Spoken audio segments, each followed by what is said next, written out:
Hello students of BA second year economics paper first में आज हम आपको इन्फ्लेशन, मुद्रा प्रसार या मुद्रास्फीति के बारे में बताएंगे। सुनिए, पहले इसकी डेफिनेशन है यानी परिभाषा। शब्दकोश के अनुसार अंग्रेजी भाषा के इन्फ्लेशन शब्द का अर्थ फैलाव या वृद्धि। जब फुटबॉल के ब्लैडर में हवा भरी जाती है तो वह इन्फ्लेट होता जाता है, अर्थात फैलता जाता है। इस प्रकार कीमत स्तर के संबंध में इन्फ्लेशन का अर्थ कीमतों में होने वाली निरंतर वृद्धि है। सामान्यतः कीमत स्तर में होने वाली निरंतर वृद्धि को मुद्रास्फीति इन्फ्लेशन कहा जाता है। मुद्रास्फीति की सर्वमान्य परिभाषा देना कठिन है। अब तक विद्वानों ने मुद्रास्फीति की बहुत सी परिभाषाएं दी हैं, जिनका मोटे तौर पर हम दो शीर्षकों के अंतर्गत अध्ययन कर सकते हैं, जैसा कि इस चार्ट में दर्शाया गया है। तो चार्ट देख रहे हैं, जैसे मुद्रा प्रसार की परिभाषा। Okay, start. मुद्रा प्रसार की परिभाषा, डेफिनेशन ऑफ इन्फ्लेशन।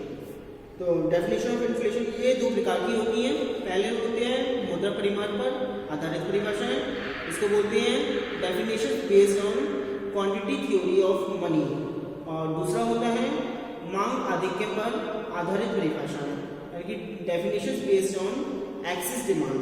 तो आज हम सबसे पहले मुद्रा परिमाण सिद्धांत पर आधारित परिभाषाएं सुनेंगे। Definition based on quantity theory of money. मुद्रा परिमाण सिद्धांत पर जो परिभाषाएं आधारित हैं वे मुद्रास्फीति को मुद्रा की पूर्ति में वृद्धि होने का परिणाम बनाती हैं।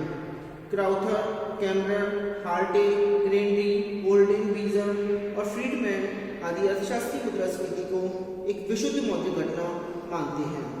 मुद्रा परिमाण सिद्धांत के दृष्टिकोण पर आधारित कुछ परिभाषाएं निम्नलिखित हैं। First, according to Kemmerer, inflation is too much currency in relation to the physical volume of business being done। यानी कि हिंदी में सुनेंगे, कैमरर के अनुसार मुद्रास्फीति की अवस्था उस समय विद्यमान होती है जबकि एक ओर तो मुद्रा की मात्रा बहुत अधिक हो जाती है और दूसरी ओर वस्तुओं और सेवाओं की मात्रा बहुत कम हो जाती है। जैसे यानी मनी की वैल्यू बढ़ती है वैसे ही वस्तु और सेवाओं की जो डिमांड है कम हो जाती है। अब दूसरा है क्राउथर के अकॉर्डिंग। क्राउथर के अकॉर्डिंग सुनिए, inflation is a stage in which the volume of money is falling, price are rising. यानी कि क्राउथर के अनुसार है मुद्रास्फीति वह परिस्थिति है जिसमें मुद्रा का मूल्य गिरता है अथवा वस्तुओं की कीमतें बढ़ती हैं। यानी कि इसका जो मनी का प्राइस है, प्राइस ऑफ मनी, वो तो डिक्रीज हो जाता है और जो प्राइस ऑफ थिंग्स है वो इंक्रीज हो जाती है।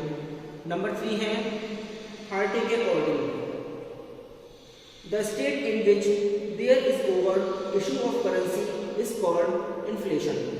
हार्टे के शब्दों में वह परिस्थिति जिसमें मुद्रा का अत्यधिक निर्गमन हो मुद्रास्फीति कहलाती है।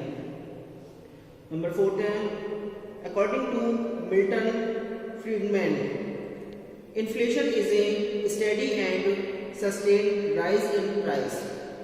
यानी कि मिल्टन फ्रीडमैन के अनुसार कीमतों में सुस्थिर एवं अवितरित होने वाली वृद्धि मुद्रास्फीति है। उपयुक्त परिभाषाओं से स्पष्ट होता है कि मुद्रास्फीति कीमत स्तर के निरंतर बढ़ने की प्रक्रिया है। अब नंबर 2 आता है मांग आधिक्य पर आधारित परिभाषा, यानी कि definition based on excess demand. इसमें विक्सेल, वेंट, वेल्सन, कीन्स व टर्वे आदि अर्थशास्त्रियों ने मुद्रास्फीति की परिभाषा मांग आधिक्य के रूप में दी है। मांग आधिक्य विश्लेषण के अनुसार जब कभी अर्थव्यवस्था में वस्तुओं एवं सेवाओं के लिए प्रभावपूर्ण मांग अधिक होती है और चालू बचतों पर उपलब्ध पूर्ति के द्वारा उसे पूरा नहीं किया जा सकता तो स्फीति की स्थिति उत्पन्न हो जाती है। पीगू और कीन्स की दृष्टि में मुद्रास्फीति कीमतों में वह वृद्धि है जो पूर्ण रोजगार की अवस्था में पहुंचने के बाद पैदा होती है। वे सभी प्रकार की कीमतों की वृद्धि को मुद्रास्फीति नहीं मानते। अब हम आगे कीन्स व्यू ऑफ इन्फ्लेशन यानी कि मुद्रास्फीति संबंधी कीन्स के दृष्टिकोण के बारे में बताएंगे। तो कीन्स ने कीमत वृद्धि को दो भागों में वर्गीकृत किया है। इसमें मुद्रास्फीति संबंधी कीन्स का दृष्टिकोण के बारे में बताएंगे। ये दो प्रकार के होते हैं। पहली है आंशिक या अर्ध मुद्रास्फीति यानी कि सेमी इन्फ्लेशन। इसके बारे में सुनिए। पूर्ण रोजगार से पूर्व मुद्रा की मात्रा में वृद्धि होने से रोजगार तथा उत्पादन की मात्रा में भी कुछ वृद्धि होती है। इसके फलस्वरूप कीमतों में वृद्धि मुद्रा की मात्रा में हुई वृद्धि के अनुपात में नहीं होती। पूर्ण रोजगार स्तर के पूर्व कीमत स्तर में होने वाली वृद्धि को कीन्स ने आंशिक या अर्ध मुद्रास्फीति कहा है। यह मुद्रास्फीति मुख्यतः उत्पादन के साधनों की गतिशीलता में अड़चन के कारण होती है। इसे अड़चन स्फीति यानी कि बॉटलनेक इन्फ्लेशन भी कहा जाता है। अब नंबर सेकंड आता है खुली या पूर्ण मुद्रास्फीति यानी कि ओपन और फुल इन्फ्लेशन। पूर्ण रोजगार स्तर तक पहुंचने के पश्चात मुद्रा की मात्रा में वृद्धि के परिणाम स्वरूप कीमत स्तर में जो वृद्धि होती है उसे कीन्स ने खुली, पूर्ण, वास्तविक या निरपेक्ष यानी कि ओपन, फुल, ट्रू और एब्सोल्यूट मुद्रास्फीति कहा है। इसका कारण यह है कि प्रभावपूर्ण मांग के बढ़ने पर भी वस्तुओं के उत्पादन में वृद्धि होना संभव नहीं होता, क्योंकि उत्पादन के सभी साधन काम पर लगे होते हैं। इसमें एक परिभाषा आती है, डेलर्ट ने लिखा है, वास्तविक मुद्रास्फीति तब होती है जब वर्तमान कीमतों के आधार पर पूर्ण रोजगार की अवस्था में उपभोग तथा पूंजीगत पदार्थों के लिए प्रभावपूर्ण मांग कुल उत्पादन के मूल्य से बढ़ जाती है। उपयुक्त विवेचन से यह स्पष्ट हो जाता है कि यद्यपि आंशिक स्फीति की घटना अर्थव्यवस्था में पूर्ण रोजगार बिंदु से पूर्व उत्पन्न हो सकती है, परंतु वास्तविक या पूर्ण स्फीति की घटना केवल पूर्ण रोजगार की अवस्था के विद्यमान होने के उपरांत ही उत्पन्न होगी।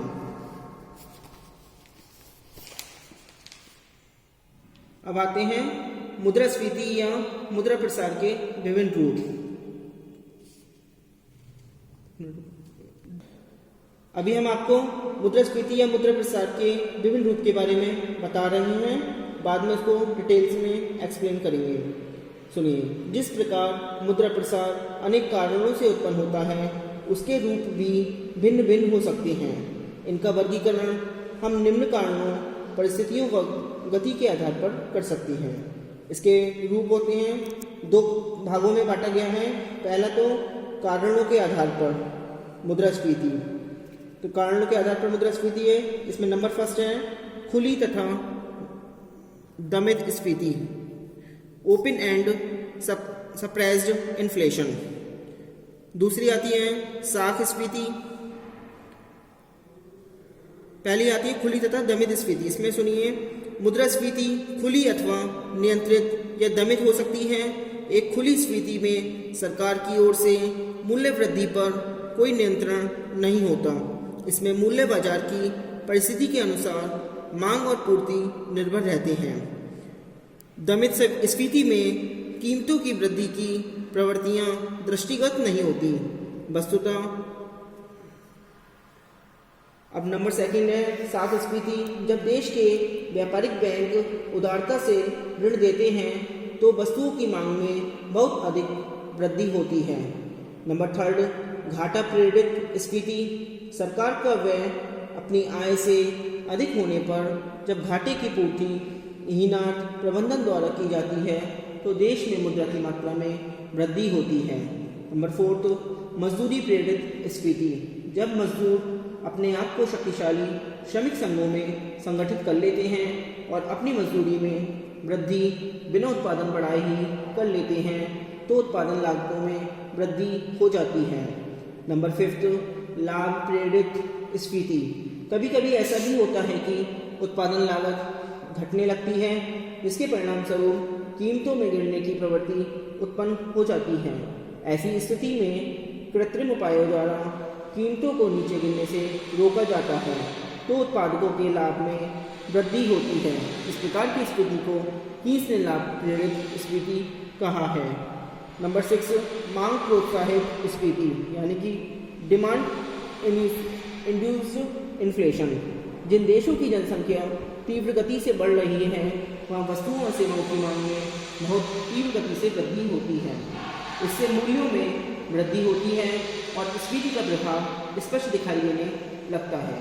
नंबर 7, व्यापक और खंडीय स्फीति, कॉम्प्रहेंसिव एंड सेक्टरल इन्फ्लेशन। जब कभी वस्तुओं की कीमतों में वृद्धि हो तो व्यापक स्फीति होती है, और जब कुछ विशेष वस्तुओं की कीमतों में ही वृद्धि हो तो खंडीय स्फीति की स्थिति होती है। नंबर 8, पूर्ण स्फीति व आंशिक स्फीति, फुल और पार्टियल इन्फ्लेशन। पूर्ण रोजगार की अवस्था से पूर्व मुद्रा की मात्रा में वृद्धि होने के परिणाम स्वरूप कीमत स्तर में जो वृद्धि होती है उसे आंशिक स्फीति कहते हैं, और पूर्ण रोजगार के उपरांत कीमतों में जो वृद्धि होती है उसे पूर्ण स्फीति कहते हैं। अब नंबर 12 है परिस्थितियों के आधार पर मुद्रास्फीति। इसमें नंबर 1, युद्धकालीन मुद्रास्फीति, वार टाइम इन्फ्लेशन। युद्ध के समय युद्ध के लिए अनुत्पादक व्यय और वस्तुओं तथा सेवाओं की मांग में अप्रत्याशित वृद्धि हो जाने से मूल्यों में वृद्धि हो जाती है। नंबर 2, युद्धोत्तरकालीन स्फीति, पोस्ट वार इन्फ्लेशन। युद्ध के समाप्त हो जाने के बाद जब युद्ध जर्जरित अर्थव्यवस्था के पुनर्निर्माण के लिए भारी मात्रा में पूंजी विनियोजन किया जाता है, तो वस्तुओं और सेवाओं की पूर्ति में तत्काल वृद्धि नहीं होती। आज के लिए इतना ही। Thank you very much.